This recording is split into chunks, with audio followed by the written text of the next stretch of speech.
net sondaars wat terugkeer tot stof. Want die Bybel sê, julle is die sout van die aarde.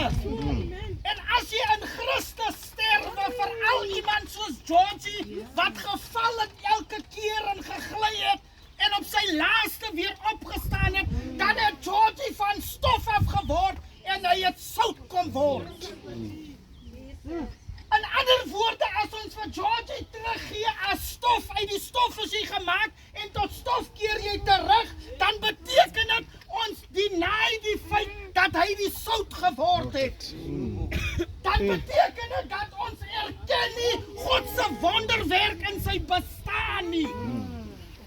Georgie het by my gebly, Georgie het wagters op sy mure gehad. Ek wil vir iemand sê, jy kort 'n wagter op jou mure. Die wagters op Georgie se mure was die Matthewses wat langs sy ouma gebly het.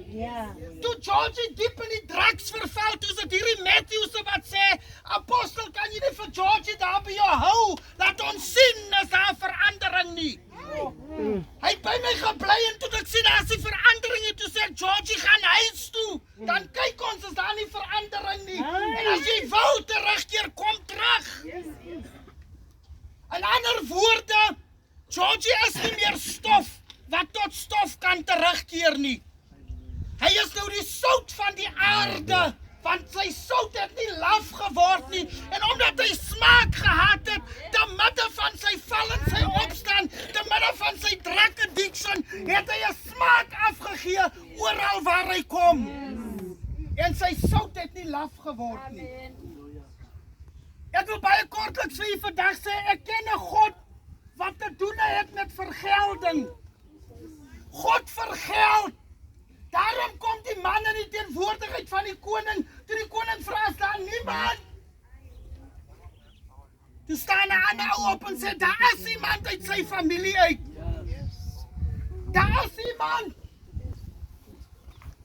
En ek kan die vraag aan die familie sê, is daar iemand uit Georgie se ouma se geleedere uit, wat hierdie God ken? Dan kom jy en jy neem deel aan hierdie God, wat ons vanmôre bring om vir Georgie ter aarde te bestel. Halleluja. Ek wil hier 'n klein, net 'n explanation gee van God se vergelding. In enige transaksie wat God gemaak het, het God gesê, as jy dit doen, sal ek dit doen. As jy saad plant, of het goeie of slegte saad, dan sal ek dit laat opkom in die horde. So jou gesindheid is 'n saad wat jy plant. Of jy 'n negative attitude het of 'n positive attitude, dit is 'n saad wat jy moet plant. En dit sal eendag sekerlik opkom. En ek wil Georgie se kind bemoedig, en as iemand eendag by sy 21st is, herinner hom aan die saad. Dat Georgie se lewe was 'n saad in mense se lewe. En as dit sleg gaan met Jonathan, moet Jonathan na God toe gaan en sê, ek plaas my eis in van my pa se saad, wat hy op die tromme gesaai het, wat hy op die gitaar gesaai het, wat hy op die keyboard gesaai het, al die saad. Hier's baie van julle wat hier is, wat gelowige ouers gehad het. Gaan sit jou eis in by die Here, as dit moeilik gaan met jou. En gaan trek van die eis, sodat dit beter met jou gaan. Jy sit op moedverloorse vlakte, jobse vlakte, terwyl daar hangende eise is in die koninkryk van God. Stel jou eis in by die Here. En as een van u wat vandag 'n getuie is, eendag Georgie se kind sien groot gaan of struggle gaan, dan sê jy, Here, ons sit 'n eis in van die saad wat Georgie geplant het. En God vergeld. Hy sê, eer jou moeder en jou vader, sodat. Maar hy sê ook, ouers moenie jou kinders sterf, sodat hulle moedeloos word nie. So ek wil vir jou herinner aan die God wat vergeld, Steffie. Die Here vergeld. Gaan terug na hom toe en sê, ja, ten spyte van Georgie se opstaan, het hy saad gesaai, en ons kom sit 'n eis in, terwille van die kind se toekoms. Sy toekoms nie net ekonomies nie, maar geestelik ook. Gaan sit die eis in. Georgie se familie, die ouma se kleinkinders, sit die eis in. Die engele wag om die eis te prosesseer. Bybel sê, daar was 'n man wat gesterwe het. En toe hy sterwe, begrawe hulle die man. En terwyl hulle later 'n ander oorskot bring, raak die oorskot teen die profeet se gebeentes. En toe word die profeet, die man wat teen die profeet geraak het, lewendig. In ander woorde, die profeet het gesterwe met die volheid van die olie en die salwing in sy lewe. As jy sterwe, hoop ek jy sterwe en jy het alle olie uitgegiet. Ongelukkig het Georgie olie uitgegiet net tot op 'n sekere ouderdom. 80 kan dalk vir my volhoubaar is, maar 35 jaar is Georgie se volhoubare teken. En as die Katolieke daai ding vat of die Anglikane en hulle maak die olie so, het ek altyd gewonder die water en die wierook. Maar wat ek nooit verstaan het, wat ek in die geestelike arena verstaan is, die wierook was 'n offer en hulle offer die man se bestaan teenoor God. En ons self Georgie se kus uit. As die moordenaars deur hierdie graveyard loop, as die egbrekers en die verkragters hierdeur loop, dan moet die olie wat hierop is waarde het vir die skaduwee wat oor hierdie graf gaan. Daar is mense se grafte wat offers word. Daar is mense, daar's 'n kind nou die dag in die nuus, hy het sy pa se bene gaan uitgrond en dit gerook. Kom ek sê vir jou hoekom. Ek blameer die kerk. Die kerk wil die bereaved family vertroos. Dis nie jou funksie om te vertroos nie. As jy die mense 'n troostwoord gee, gaan hulle vir ewig gebroken is. Want die vertrooster is die Heilige Gees. Die kerk se mandaat is om die evangelie te preek aan alle tale, alle nasies, alle volke. Die kerk kan nie vertroos nie. Kan ek die kerk vra op Georgie se begrafnis? Hou op gebroken mense vertroos. Roep die Heilige Gees. Die Bybel sê julle sal krag ontvang as die Gees oor julle kom. Roep die Heilige Gees om nie net oor hulle te kom nie, maar om hulle te vertroos. Daarom by elke begrafnis word jy herinner aan die persoon wat dood is in jou familie. En jy huil, dan dink ons jy huil saam met ons. In the meantime huil jy omdat jy nog nie gesondwording ontvang het. En weet jy hoekom is jy nie gesond? Want die kerk vertroos jou. Kan ek die kerk vra om op te vertroos? Daar's mense wat op die graveyards loop in die nag met toordery. Hulle gaan by grafte, hulle vat grond. Ander mense sê vir jou, vat grond, smeer dit onder die baba se neus, hy sal oor dit kom. Hy sal nie. Maar wanneer die salwing, wanneer die krag van God. Ek wil iemand uitdaag. Daar's 'n mooi skrif wat uitgegaan het.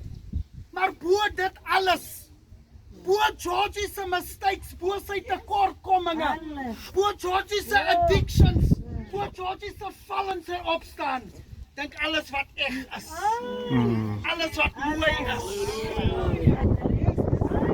Kan ek iemand bemoedig vandag? You need a paradigm shift in your mindset, the Apostle Paul, because your mind is geshift op Georgie se swakheid. Miskien het ons as die kerkie genoeg gedoen om vir Georgie by te staan nie. Toe moes God uit die verte kyk en sien, Georgie gaan 'n lelike einde hê. Kom ek knip sy dae kort. En nou sê die boek van Job, hy sê sy dae is kort en siek en sat en vol onrus. Georgie se dae was vol onrus, vol siekte en vol satheid. Weet jy hoekom? Omdat dit Bybels is. Hy sê sy dae soos 'n blom. Hy kom op in die oggend en in die aand verwelk hy. Deur die dag lyk hy mooi, maar as die skemer opkom, dan is dit Ikabod vir daai blom. Kan ek die manne van die Here vra en die vroue van die Here, hou op Heilige Gees speel en toelaat die Heilige Gees om die kerk van God te vertroos. Ek bid vir julle Steffie, Jonathan die familie, die Heilige Gees, want dit is net hy wat 'n mandaat het om 'n trooster te wees. Kan ek vir Jonathan na vore roep? Manne van God, julle gaan ander dag saam met my ter aardbestelling doen. Kan ek vandag fokus op been van sy been, vlees van sy vlees, van sy voet. Jy gaan saam met my sê. Sê my pa, uit die stof is jy, maar tot sout keer jy terug. Kom, vat boelo, vat twee hande. Dan sê jy sal altyd die sout van die aarde is. 'n lieflike geur. Ek kan jy my bak klaarmaak. 'n vars aroma. Gooi daai goed en dan sê vir jou pa jy's lief vir hom en jy release hom. En jy stap met die memories van al hy so. Terwyl ek met die gemeente van God praat. Ek wil vir u vandag bemoedig. Ek wil u vandag sterk bemoedig. Georgie het nie silwer en goud gehad nie. Georgie het toe ons die ministry begin, ek en Pastor Salatia, toe ons 2005 praat oor die ministry, ek dink buite die kerk, buite die boks begin, 2011 dit launch. Toe kom Georgie en hy speel keyboard en gitaar en al die goed. En ek wil weer eens vir Steffie hierdie ding sê en vir die familie. Elke mens wat bekeer het onder die geklank van die musiek wat Georgie gemaak het. Daai mense dra vrugte. En dis daai vrugte wat jy moet die eis insit by God. Dis daai vrugte. Baie mense het bekeer, hulle tot God gekom. Hoekom? Omdat hy die atmosfeer geskep het. Nou gaan ek terug na die Here toe. En nou sê ek vir die Here, Here, hier is Jonathan. Kom Jonathan, ek is nie klaar met jou. Ek wag mos nie vir 'n tentdiens nie. Ja. Vader, ek salf hierdie kant. Ek salf hom in die naam van Jesus. Sy denke, sy toekoms, sy begeerte, Here, salf ek in die teenwoordigheid op die graf van sy wyle jong pa. Roep ek God in sy gebod. Wyl die ander oprig. Wyl die vir Mephibosheth nie verbygaan nie. Hier is Jonathan, Here. En ek salf sy toekoms. Ek salf sy gesondheid. Ek salf finansies, deurbrake. Waar hy sy voet sal sit. Dat God hom nooit sal verlaat nie. In die naam van God die Vader, God die Seun en God die Heilige Gees. Amen. Amen.